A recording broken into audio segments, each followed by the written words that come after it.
Hello friends, welcome to KALAI'S KITCHEN. இன்னைக்கு நம்ம சேனல்ல ஒரு க்ரீமியான ரெசிபி ஒயிட் சாஸ் பாஸ்தா எப்படி செய்யறதுன்னு பார்க்கலாம்.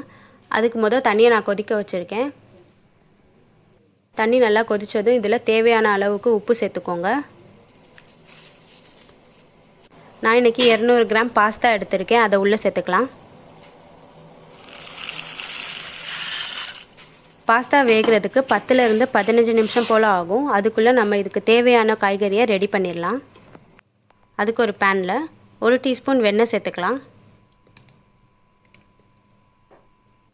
வெண்ணெய் உருகுனதும் நான் 2 பல் பூண்டு சின்ன சின்னதா நறுக்கி வச்சிருக்கேன். அதை சேர்த்துக்கலாம்.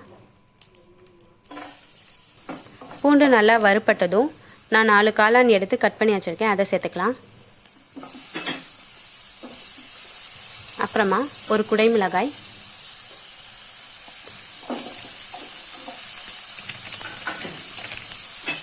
தேவையான அளவு உப்பு சேர்த்துக்கோங்க. இது வேகிற வரைக்கும் வதக்கிக்கோங்க. இது வதங்குனதும் கடைசியா கொஞ்சம் ஸ்வீட் கார்ன் சேர்த்துக்கோங்க.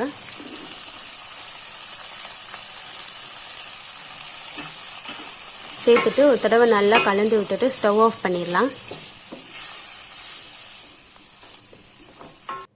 இப்போ 10 நிமிஷம் போல் ஆயிருக்கு. பாஸ்தா நல்லா வெந்துருச்சு. இப்போ இதை வடிகட்டிடலாம்.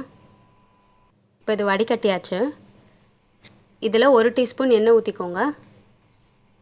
நல்லா கலந்து விட்டுருங்க. அப்போ தான் இது ஒன்றுக்கு ஒன்று ஒட்டாமல் தனித்தனியாக அழகாக வரும். இருக்கட்டும். இப்போ இதுக்கு ஒயிட் சாஸ் ரெடி பண்ணிடலாம்.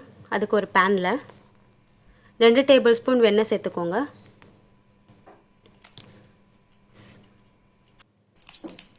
வெண்ணெய் உருகுனதும் இதில் 2 டேபிள் ஸ்பூன் மைதா சேர்த்துக்கோங்க.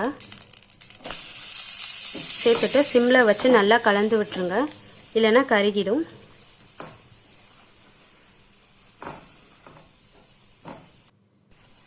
இப்போ நல்லா கலந்தாச்சு. நான் இன்றைக்கி 200 கிராம் பாஸ்தாவுக்கு 1.5 கப் பால் எடுத்திருக்கேன். அதை இதுக்குள்ளே சேர்த்துக்கலாம். சேர்த்துட்டு கட்டியெல்லாம் நல்லா கரைஞ்சி பால் கெட்டியாகிற வரைக்கும் கலந்து விட்டுக்கோங்க.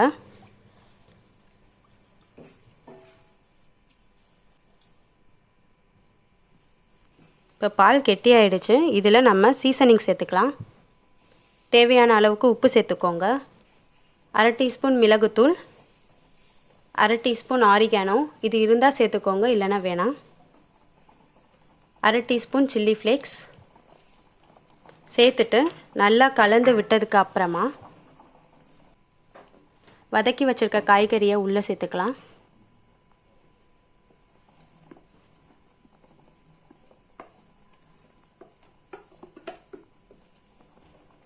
சேர்த்துட்டு நல்லா கலந்து விட்டுட்டு இதில் வேக வச்சு எடுத்த பாஸ்தாவை உள்ளே சேர்த்துக்கலாம்.